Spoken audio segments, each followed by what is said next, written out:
Entonces, esos lugares no son templos. En Samuel, en 2 de Samuel, capítulo 7, del verso 1 al 29, te dice lo mismo que yo le voy a citar ahora, que está en Primera de Crónicas, capítulo 17, verso 1. Y esto fue lo que pasó de por qué se construyó el primer templo y único templo. No ha habido otro templo más. El único templo aprobado por Dios fue este. No hay ningún otro más sobre la faz de la tierra. No hay otra cosa que se le pueda llamar templo.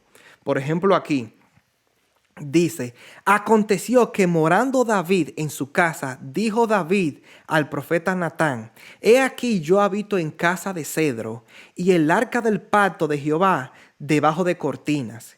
Y Natán dijo a David: haz todo lo que está en tu corazón, porque Dios está contigo. En aquella misma noche vino palabra de Dios al profeta Natán, diciendo: ve y di a David mi siervo, así ha dicho Jehová: tú no me edificarás casa en que habite. Aquí vemos, ya Dios le está poniendo un requisito. Dios le está diciendo: tú, David, no me vas a edificar casa. O sea, esto no es como que para Dios habitar en un templo construida por mano de hombre, primero tiene que ser aprobado por Dios. Y Dios tiene que decir, porque la presencia de Dios viva en la Shekinah va a estar habitando en ese lugar. Y todo el que entre en ese lugar en pecado, obviamente, muere ahí mismo. Por eso Dios dice: David, tú no me vas a edificar casa en la cual yo habite. Verso 5, porque no he habitado en casa alguna desde el día que saqué a los hijos de Israel hasta hoy. Porque antes habitaba en el tabernáculo. Yo no sé si ustedes se acuerdan que Moisés había construido con su gente, que ahí la presencia de Dios descendía sobre el lugar del tabernáculo donde alcanzaba el arca del pacto. Decía que él descendía en una columna de nube de día, y de noche una columna de fuego. Y ahí estaba la presencia de Dios. Y dice: desde los tiempos de que Dios sacó a Israel de Egipto, no había habitado en casa alguna desde el día que saqué a los hijos de Israel hasta hoy. Antes estuve de tienda en tienda y de tabernáculo en tabernáculo, como le acabo de decir, por donde quiera que anduve con todo Israel. Hablé una palabra a alguno de los jueces de Israel, a los cuales mandé que apacentasen a mi pueblo, para decirles: ¿por qué no me edificáis una casa de cedro? Dios nunca le dijo eso a los jueces. Nunca le dijo eso, que le construyeran nada. Por tanto, ahora dirás, Dios le dice al profeta Natán, para que le diga a David: por tanto, ahora dirás a mi siervo David: así ha dicho Jehová de los ejércitos: yo te tomé del redil, de detrás de las ovejas, para que fueses príncipe sobre mi pueblo Israel. Y he estado contigo en todo cuanto has andado, y he cortado a todos tus enemigos de delante de ti. Y te haré gran nombre, como el nombre de los grandes en la tierra. Asimismo he dispuesto lugar para mi pueblo Israel, y lo he plantado para que habite en él, y no sea más removido. Ni los hijos de iniquidad los consumirán más como antes. Y desde el tiempo que puse los jueces sobre mi pueblo Israel, más humillaré a todos tus enemigos. Te hago saber además que Jehová te edificará casa, y cuando tus días sean cumplidos para irte con tus padres, o sea, cuando muera, levantaré descendencia después de ti, a uno de entre tus hijos, y afirmaré su reino. A él está hablando de Salomón. Y dice aquí: él, o sea, Salomón, me edificará casa, y yo confirmaré su trono eternamente. Yo le seré por padre, y él me será por hijo, y no quitaré de él mi misericordia, como la quité de aquel que fue antes de ti, o sea, Saúl, sino que lo confirmaré en mi casa y en mi reino eternamente, y su trono será firme para siempre. Aquí vemos que Dios le dice, en el corazón de David, él dice: yo habito en casa de cedro. Yo quiero construirle una casa a Dios, un templo. ¿Por qué? Porque el arca del pacto, lo que está es bajo cortina. Entonces ese fue el pensamiento que David puso en su corazón. El profeta Natán le dice a David: haz lo que tú quieras, que Dios está contigo. Más cuando Natán llega a su casa, dice que viene palabra de Jehová a Natán y le dice, dile a David que David no me va a edificar casa. No, Dios pone sus requisitos. Es muy bueno el pensar que él tiene, pero él no me va a edificar casa. Quien me va a edificar templo va a ser Salomón, su hijo. Él sí lo va a hacer. Y así fue que el templo, lo que es el primer templo, se erigió. En Primera de Crónicas 22:5 dice, y dijo David, Salomón, mi hijo, es muchacho y de tierna edad, y la casa que se ha de edificar a Jehová ha de ser magnífica por excelencia, no cualquier choza tampoco. Dice magnífica por excelencia, para renombre y honra en todas las tierras. Ahora pues, yo le prepararé lo necesario. O sea, David le preparó a Salomón lo necesario, le preparó lo que él necesitaba para que se le hiciera el yugo más tierno, más tranquilo, más fácil. Y David, antes de su muerte, hizo preparativos en gran abundancia. Llamó entonces David a Salomón su hijo y le mandó que edificase casa a Jehová, Dios de Israel. Y dijo David a Salomón, hijo mío, en mi corazón tuve el edificar templo al nombre de Jehová mi Dios. Mas vino a mí palabra de Jehová diciendo, tú has derramado mucha sangre y has hecho grandes guerras. No edificarás casa a mi nombre, porque has derramado mucha sangre en la tierra de delante de mí. He aquí te nacerá un hijo, el cual será varón de paz, porque yo le daré paz de todos sus enemigos en derredor. Por tanto, su nombre será Salomón, y yo daré paz y reposo sobre Israel en sus días.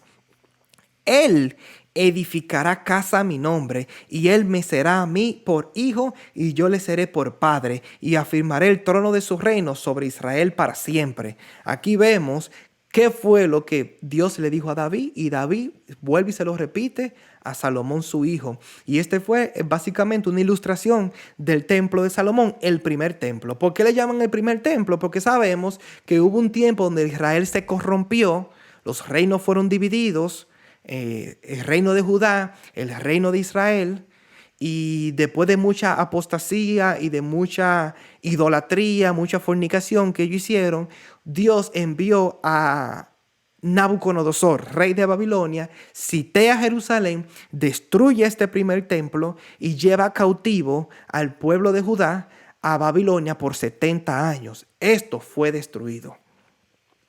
Esto fue destruido, lamentablemente. Y este templo conforma de varias partes. Déjame ver si la busco aquí en las escrituras para que puedan entender cómo. Ok, yo les voy a enseñar ahora lo que dice aquí.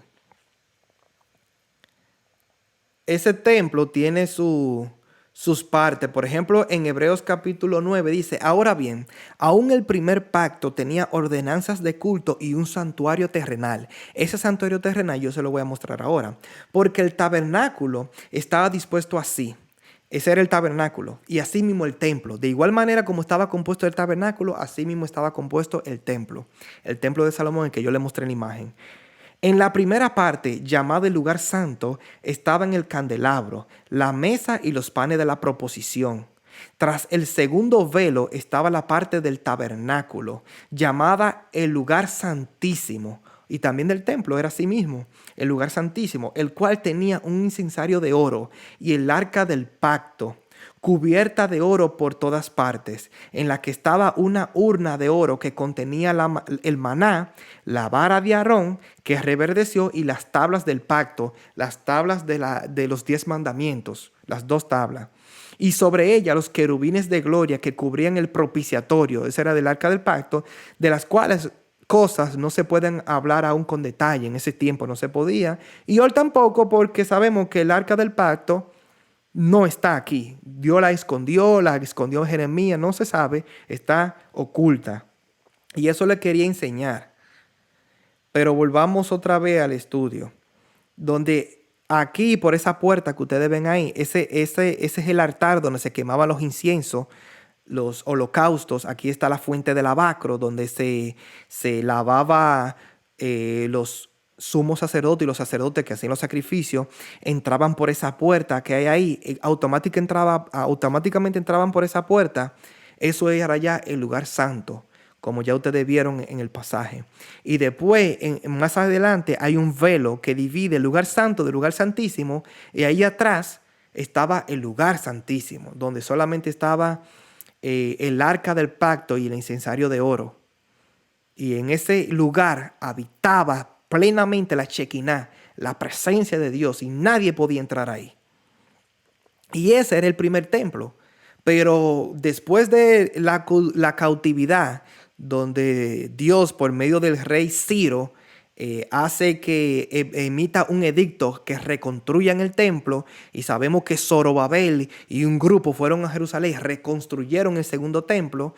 No tenemos una ilustración sobre cómo se veía ese segundo templo en ese entonces, pero sabemos que cuando el rey Herodes, en los tiempos de Jesús, ya tiempos antes de Jesús, él remodeló ese segundo templo, que es como ustedes lo están viendo aquí abajo. Así exactamente, según Israel, esa es la maqueta que ellos tienen allá, donde muestra cómo era el segundo templo en aquel tiempo. Déjame ver si lo pongo, si lo amplío. Ok. Aquí dice, si ustedes ven, aquí hay una gran diferencia ya, porque esto es sumamente grande ahora. Y tiene muchos edificios, muchos muros. Y solamente el templo es el templo es la parte del medio.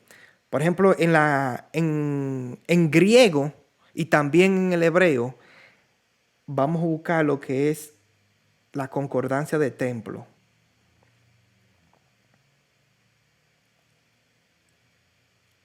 Aquí dice, ok,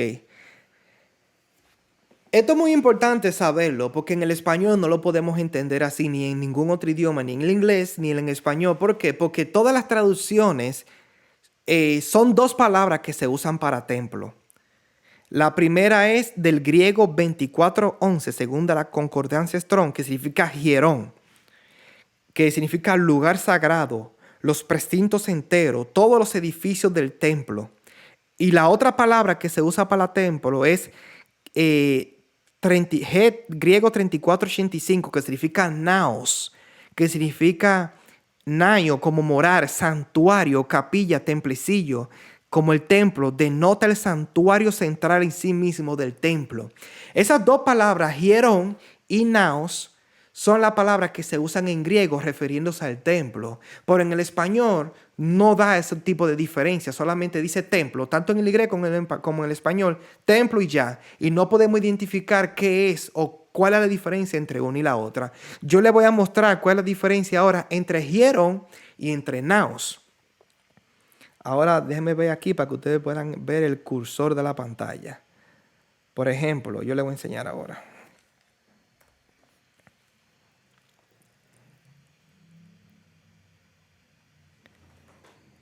Esta parte aquí, donde ven el cursor del mouse, todo esto aquí y todo esto aquí, esta parte de afuera, los muros, todo esto aquí, esto es hierón.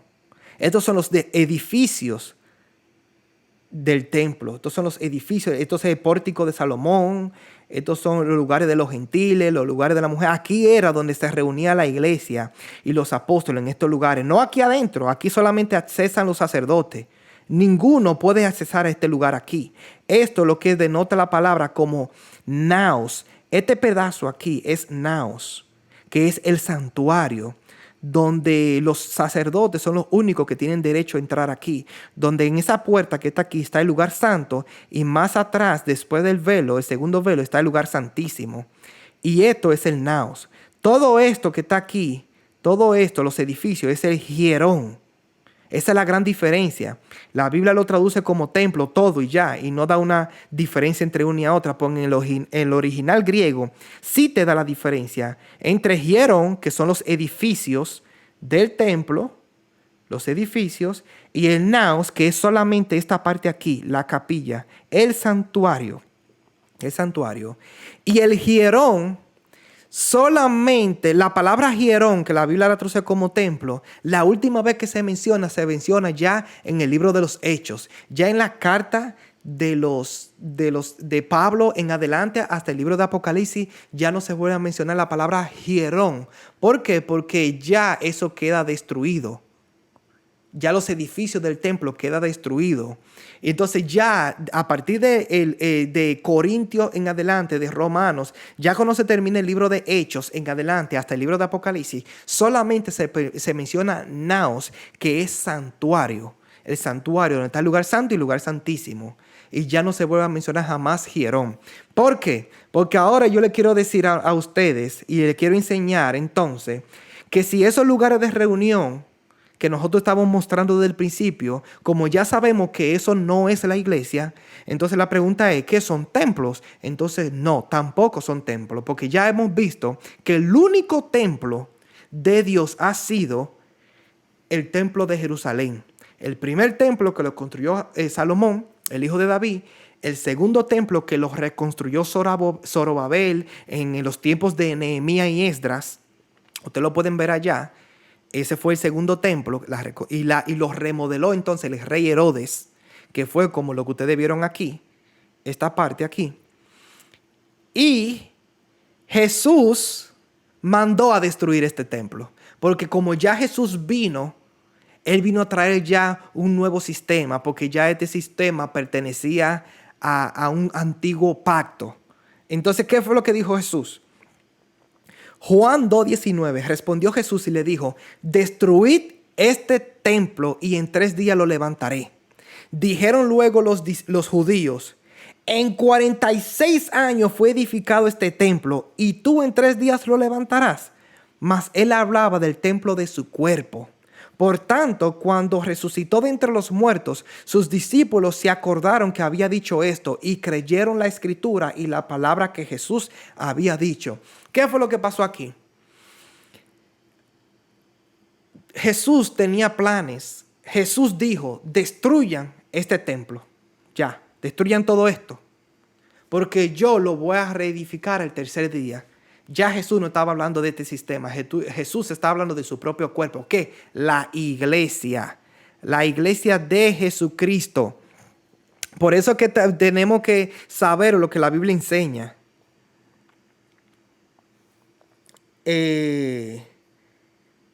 Dice aquí, sus discípulos se acordaron de esto y creyeron la escritura y la palabra que Jesús había dicho. Porque él estaba hablando de la iglesia. El templo que él iba a edificar al tercer día estaba hablando de su cuerpo, la iglesia. Ahora, ¿qué es el templo? Nosotros somos el templo. Nosotros somos la iglesia. Ya el templo físico de 4 paredes como esto ya dejó de existir en el año 70, cuando el general Tito, enviado por su padre, el emperador Vespasiano, sitea Jerusalén, destruye el templo hasta hoy. Por eso los judíos ya no tienen templo, porque ya eso cesó por casi 2000 años. No hay templo así en Jerusalén físico. Ya después que Jesucristo murió y resucita, Él constituye que el templo de Dios ahora no será ya el templo de Jerusalén, sino el cuerpo, su cuerpo, la iglesia. Nosotros somos el templo de Dios. Eso es lo que tenemos que tener seguro. Aquí dice, déjame ver aquí. Aquí vamos a ver qué fue lo que el Señor Jesucristo dijo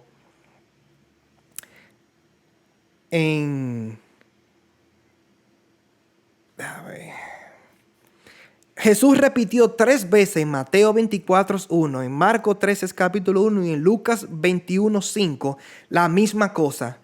Cuando Jesús salió del templo, de este lugar que está ahí, desde arriba, y se iba, se acercaron sus discípulos para mostrar los edificios, el hierón del templo. Respondiendo él les dijo, ¿veis todo esto? De cierto os digo que no quedará aquí piedra sobre piedra que no sea derribada. Eso fue lo que Jesús dijo, profetizando la destrucción que iba a pasar en el año 70 después de él. Después de Jesús, en el año 70, ya Jesucristo había profetizado la destrucción de ese templo. Y en Marcos 13, vuelve y lo repite, dice, saliendo Jesús del templo, le dijo uno de sus discípulos, Maestro, mira qué piedras y qué edificios. Jesús respondiendo le dijo, ¿veis todos estos grandes edificios? No quedará piedra sobre piedra que no sea derribada. Profetizó ahí. Y en Lucas 21:5 dice, y a unos que hablaban de que el templo estaba adornado de hermosas preciosas y ofrendas votivas, dijo, en cuanto a estas cosas que veis, días vendrán en que no quedará piedra sobre piedra que no sea destruida, ya que el único y exclusivo templo de Dios en Jerusalén fue destruido en el año 70, como ya le había dicho, después de Cristo. Y ahora, la pregunta es, ¿cuál es el templo de Dios ahora? En 1 Corintios 3:16 dice, ¿no sabéis que sois templo de Dios y que el Espíritu de Dios mora en vosotros, en nosotros? Si alguno destruye el templo de Dios, ¿cuál es el cuerpo? Dios le destruirá a él, porque el templo de Dios, el cual sois vosotros, santo es. Ya vemos por este pasaje únicamente, vamos a seguir citando algunos más, que ese lugar de reunión que nosotros hemos reconocido por mucho tiempo como iglesia, esto que está aquí, no es la iglesia, ni tampoco es templo. No es templo. Nosotros somos el templo, nosotros somos la iglesia de Jesucristo, tal como Él lo dijo. Y ahora sigamos leyendo. 1 Corintios 6:18, huid de la fornicación. Cualquier otro pecado que el hombre cometa está fuera del cuerpo. Mas el que peca, dice aquí está fuera del cuerpo, mas el que fornica contra su propio cuerpo peca. O sea, cualquier otro pecado que el hombre cometa se hace fuera del cuerpo, pero el que fornica está pecando contra su propio cuerpo. Por eso que Dios exhorta grandemente contra la fornicación. Dice verso 19, ¿o ignoráis que vuestro cuerpo es templo del Espíritu Santo, el cual está en nosotros, el cual tenemos de Dios y que no sois vuestro? Este cuerpo que nosotros tenemos no nos pertenece, es de Jesucristo, porque Él nos compró a precio de sangre y Él ha hecho morar de su Espíritu Santo en nosotros, y por eso nosotros somos llamados a ser santos. Somos llamados a ser santos porque nosotros somos la iglesia, nosotros somos su cuerpo. Jesús es santo y Él es la cabeza, y nosotros somos el templo de Dios. Porque habéis sido comprados por precio. Glorificad pues a Dios en vuestro cuerpo y en vuestro espíritu, los cuales son de Dios. Ya sabemos aquí que nosotros somos la iglesia y somos el templo de Dios. Ya no es el templo de Jerusalén. Ya desde hace 2000 años nosotros hemos sido el templo de Dios, porque el Espíritu Santo ya no mora en esas 4 paredes que era el templo de Salomón, el templo que estaba en Jerusalén. Ahora el Espíritu Santo mora en nosotros, y por eso que nosotros somos llamados a ser santos, porque Dios es santo, y sin santidad nadie verá al Señor. Ahí está el estudio de la santidad, véanlo, es muy bueno, es provechoso, y ahí podemos aprender mucho más en cuanto a la santidad. 2 Corintios 6:14 dice, no os unáis en yugo desigual con los incrédulos, porque ¿qué compañerismo tiene la justicia con la injusticia? ¿Y qué comunión la luz con las tinieblas? ¿Y qué concordancia Cristo con Belial? ¿O qué parte el creyente con el incrédulo? ¿Y qué acuerdo hay entre el templo de Dios y los ídolos? Porque vosotros, o sea, nosotros, sois el templo del Dios viviente. Como Dios dijo, habitaré y andaré entre ellos y seré su Dios y ellos serán mi pueblo. Nosotros somos el pueblo de Dios y Él habita en nosotros y anda entre nosotros, y Dios es nuestro Dios y nosotros somos su pueblo, la iglesia, el cuerpo de Cristo, el templo de Dios. Entonces ustedes dirán entonces, ¿y qué es esto entonces? ¿Qué es este edificio que está aquí? Ustedes se preguntarán, ¿qué es este edificio aquí? Por ejemplo, es una imagen que yo encontré en Google para poder darle la última ilustración ya. Esto no es templo, esto no es la iglesia, esto es un lugar de reunión. ¿Qué es un lugar de reunión? La Biblia le llama en el hebreo moada. ¿Qué significa eso? Lugar de reunión. Pero el griego le llama sinagoga. Muchos creen que la sinagoga es solamente de los judíos. No, está la sinagoga de los judíos, que es un concepto totalmente diferente. La sinagoga de los judíos y sinagoga de los creyentes en Cristo, los cristianos. ¿Por qué? Porque sinagoga, la palabra sinagoga significa lugar de reunión. Y esto es lo que es, un lugar de reunión donde nosotros, como creyentes, nos reunimos en estos lugares. Antes, en la iglesia primitiva, se reunían en casas, como ya hemos visto. Pero ya, como la cosa ha incrementado, como ya hay muchas personas, hay muchos, es mejor ir a reunirse en uno de estos lugares, siempre y cuando, note, siempre y cuando en estos lugares se esté predicando la palabra de Dios tal y como está escrita. Así que tienen que tener mucho cuidado de qué lugares de reunión ustedes se meten para congregarse, para reunirse como iglesia.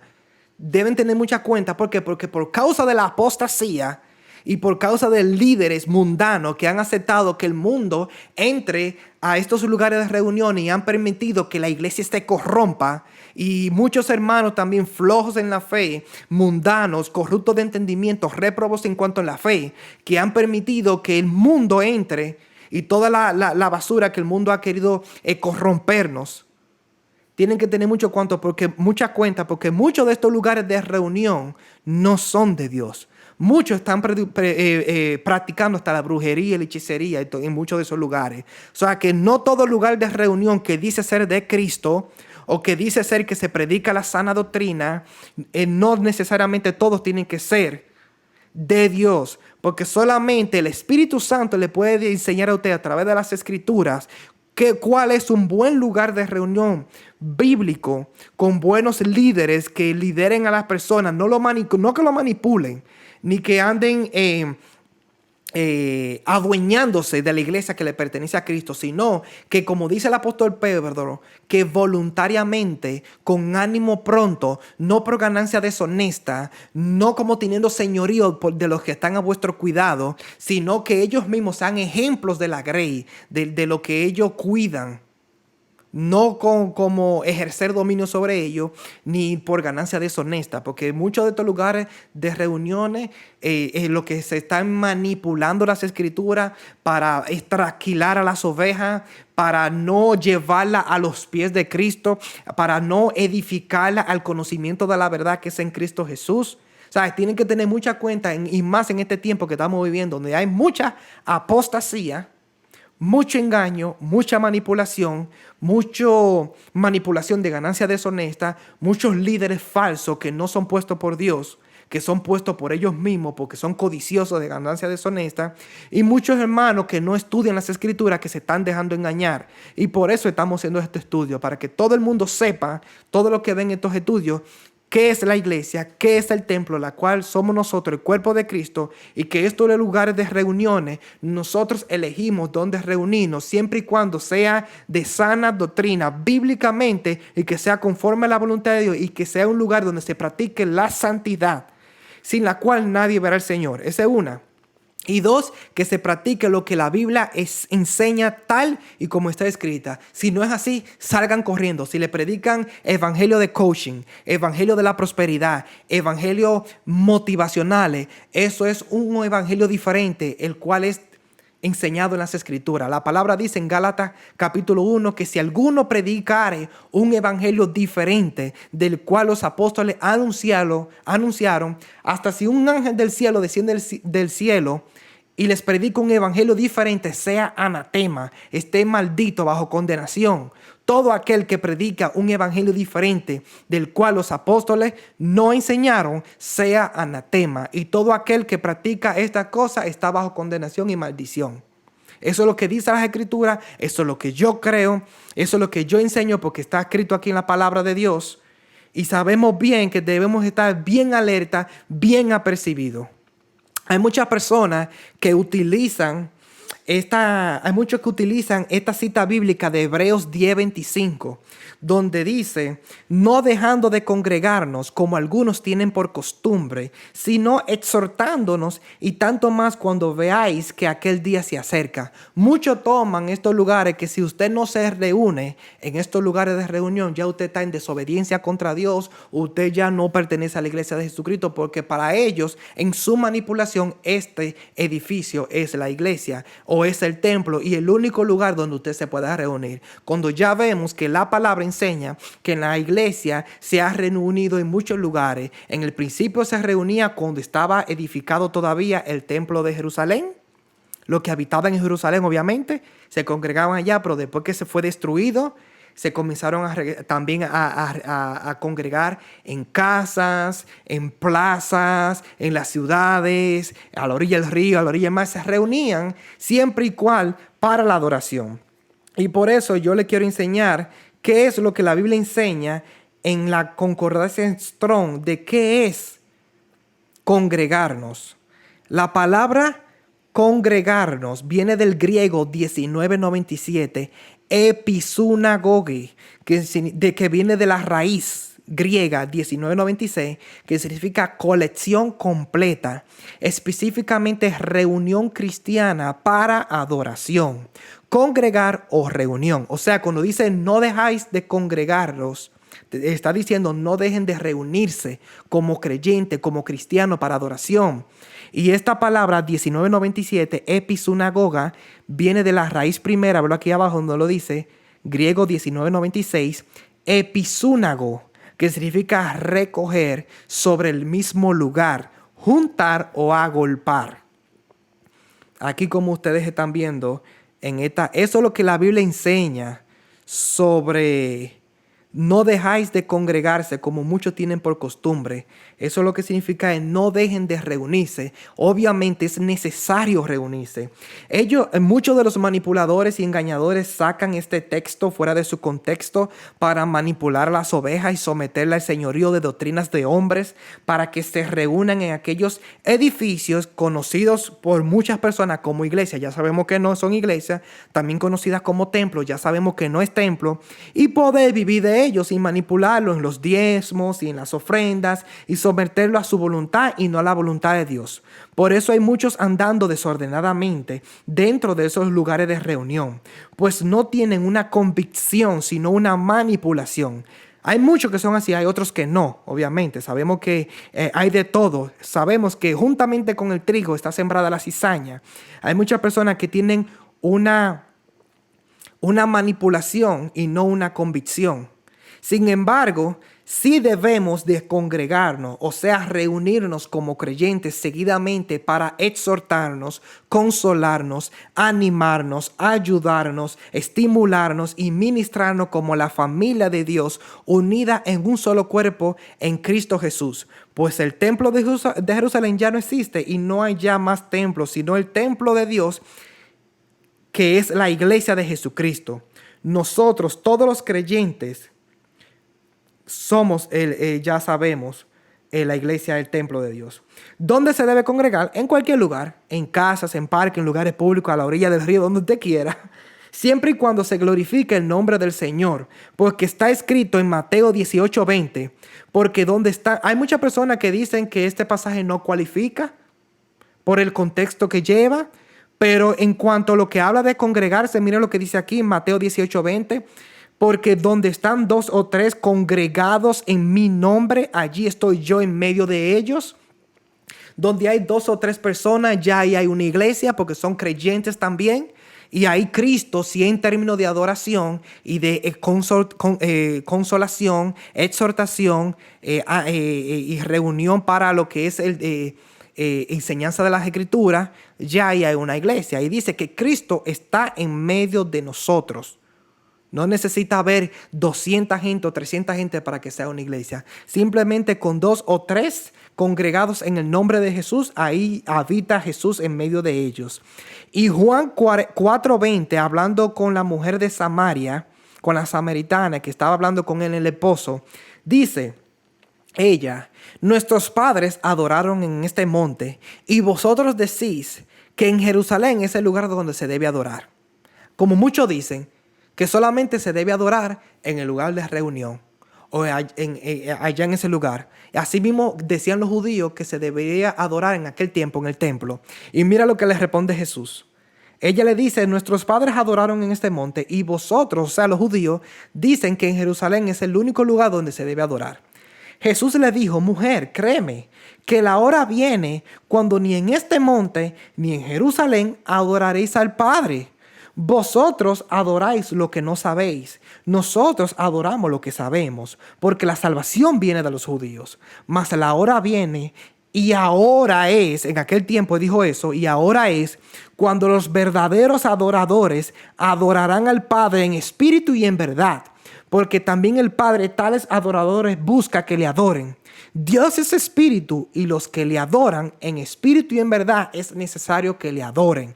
Eso es lo que Dios busca. Dios no busca un grupo de religiosos que anden metidos en lugares de reuniones viviendo conforme a su propio deseo todos los días y vienen en el domingo católico a recibir clases de catequesis en esos lugares de reunión, a dar ese golpe de pecho y a decir que ya están en adoración cuando no tienen una adoración continua de su vida. Por eso que Jesucristo no viene a buscar denominación. Jesucristo no viene a buscar lugares de reunión. Jesucristo viene a buscar un pueblo que se ha guardado sin mancha y sin arruga de la contaminación del mundo, que ha guardado su palabra, como leímos al principio en Lucas 6:46, creo yo que fue. ¿Por qué me llamáis Señor, Señor, y no hacéis lo que yo digo? Esa es la pregunta que se hace nuestro Señor Jesucristo. Todo aquel que diga Señor, Señor, pero no hace la voluntad de Dios, no le pertenece a Él. Jesús no viene a buscar religión. Jesús no viene a buscar denominación. Jesús no viene a buscar lugares de reunión. Jesús viene a buscar un pueblo que se ha guardado sin mancha y sin arruga, que ha guardado su palabra, que ha vivido en santidad, que ha guardado su salvación con temor y temblor y ha hecho su voluntad, su palabra. A ese que Dios viene a buscar. Esa es la iglesia de Jesucristo. Los que se niegan cada día a sí mismos, que han tomado la cruz de Cristo y que le siguen cada día. Esa es la iglesia. Por eso es que la iglesia está tan infectada de apostasía, porque ahí se predica más. Se está predicando en muchas, no en todas, no vamos a generalizar. No en todas. En muchos de esos lugares se está predicando apostasía, que es la deserción de la verdad. El mundo ha entrado a esos lugares de reunión. Se está predicando evangelio de prosperidad, de coaching, y muchos están haciendo prácticas antibíblicas que llevan más a la impiedad, a la brujería, a la hechicería, a todo eso. Agentes del enemigo están infiltrándose dentro de estos lugares de reunión y están infectando la iglesia. Y la iglesia y los líderes religiosos, que son los pastores, los diáconos, los instructores de la palabra, los que lideran en esos lugares de reunión, han permitido y le han dicho bienvenido a la pantomima, a los teatros, a toda la basura, a conciertos mundanos, cristianos, rap cristiano, reggaetón cristiano. Toda cosa que no tiene nada que ver con la santidad de Dios. Toda cosa que tiene que ver con el mundo. Santiago 4:4 dice, oh almas adúlteras, ¿no sabéis que la amistad con el mundo es enemistad contra Dios? Que cualquiera pues que quiera ser amigo del mundo se constituye enemigo de Dios. Todo aquel que le dice bienvenido al mundo es enemigo de Dios. Y eso es lo que están pasando en muchos de esos lugares de reunión, que le han dicho bienvenido al mundo y están aprobando un montón de cosas que para la Biblia es abominación, es una aberración. Para la palabra de Dios, que los que practican tales cosas no heredarán el reino de Dios.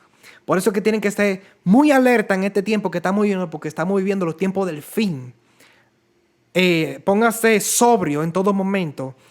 Oren en su casa, clamen, reúnanse, estudien las escrituras, reconozcan la palabra de Dios. Porque van a llegar tiempos peligrosos donde ya están cambiando la palabra, ya la están editando a través de la tecnología artificial, de la inteligencia artificial, editándola para confundir a mucha gente. Y esta Biblia que tenemos, guárdenla en su corazón, en la tabla de su corazón.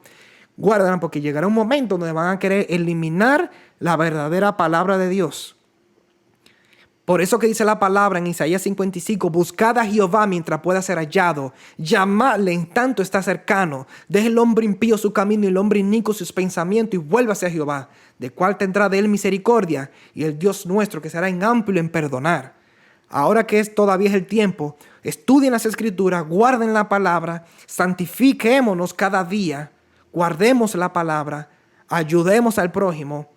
Hagamos lo que Dios dice en su palabra que debemos de hacer y estemos velando, apercibidos. No se dejen engañar porque hay muchos lobos, hay muchos falsos profetas, hay muchos engañadores que tienen apariencia de piedad pero niegan la eficacia de ella.